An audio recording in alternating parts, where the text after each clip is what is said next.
Hello snowboarders of the internet, I am your host TC and today I will be reviewing the Capita DOA. This board features Capita's Resort V1 profile, meaning that you're going to have camber in between your feet. Right outside those insert packs, you'll have a flat section with a tiny bit of rocker right on those contact points. So what that's going to do is it's going to give you that stability and pop that you're looking for in between your feet with that turnability on the nose and tail then, and then just a little bit extra help with pressing and that sort of thing with the flat to the rocker on the nose and tail.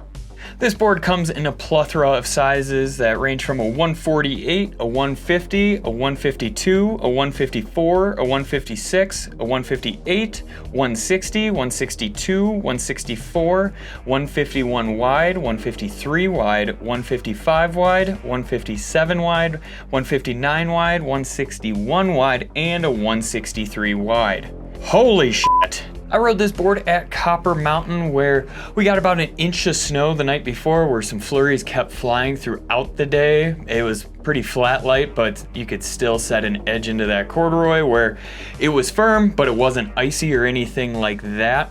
It was a pretty chilly day for pretty much the late season that we were riding it in, and I used my Ride Fuse boots and Jones Mercury bindings. When we're talking overall flex on this board, it's coming in right at the middle of the road there, where underneath your foot, it is true in the middle of the road. As you work your way out to the nose and the tail, it is gonna get softer because of that flat section to the rocker. You will notice that quite a bit. When you torsionally steer this thing, it is about the middle of the road as well because all of that energy is going to come from the center of the board here.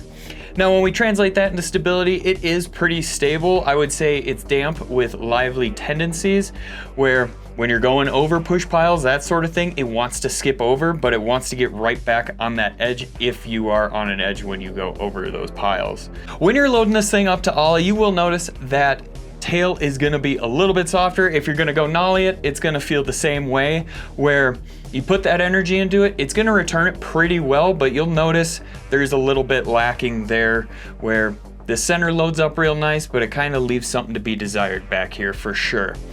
When you're going off of jumps, it feels nice and stable. You can attack the lip, which I like to do instead of letting the lip do the work, get a little squirrely in the air. Feel free to pop this thing out. It is nice and stable on the landing as well, even in a little bit beat up landing. As long as you kind of set that edge not too aggressively, it'll be all good to go. While I have you, make sure you like, subscribe, click that bell, and turn on those notifications so you're not missing any of the products that we have coming out for review. When I first started buttering on the tail and the nose, I did feel some resistance there where it was actually kind of a good resistance where if it wasn't almost like a cheat code board like you've heard me say in the past, where you just lean back and you're just pretty much just standing back there, not even balancing or anything like that. On this board, it is gonna have some of that resistance, so you feel like you gotta be on top of your game a little bit more. But honestly, I do like that because when I'm exiting a butter or a press, it wants to pop out, so if I want to spin out, I don't have to do all that extra work. And that does translate right into the jibbing aspect as well. When I was tail pressing or nose pressing on the rail, it did hold, and when I was pretty much going to exit, it wanted to spring me out into the landing instead of coming up a little bit flat or anything like that. Now when I was sliding this Bad Larry sideways and I was kind of falling off a little early because I wasn't going fast enough, I could shift my weight and lean into it where that nose or the tail would kind of flex into it and hold a little bit better. So it felt really good on the rail, pretty catch free where I didn't have any problems with it or anything like that. Overall, it felt nice at home on the rails. This board is going to excel on those quick, short carves where it's easy to get edge to edge on them. You don't have to have a lot of speed or anything like that. When you do get to those medium and larger carves at high speeds, you will notice that it kind of gets bounced around a little bit and it's not going to be the most stable thing out there. So I would say stay low, be powerful on it, and you'll be all right. As I mentioned before, it kind of wants to skip over those uneven spots, that sort of thing. When you're at high speeds on those large carves, you'll notice that that nose does shake quite a bit on you while the tail is still trying to hold an edge. So I didn't feel the most confident on it. If you are gonna Euro carve, make sure it is on fresh corduroy where you're not gonna get bounced around or skip and lose your edge on it. Rider in mind. Capita made this board for that beginner to intermediate freestyle oriented rider. They really want to get into the park, but they only have one board to do everything for them. So they just need this one because it's a little bit softer, more forgiving on the nose and tail for them. So, you know, a little bit more easy, user friendly. They're not going to have that super high speed on there. If you're looking for another way to support us, head on over to Angry Snowboarder VIP. What is it, you ask? We have a great video over there getting into it really in depth, so I don't have to waste your time right now.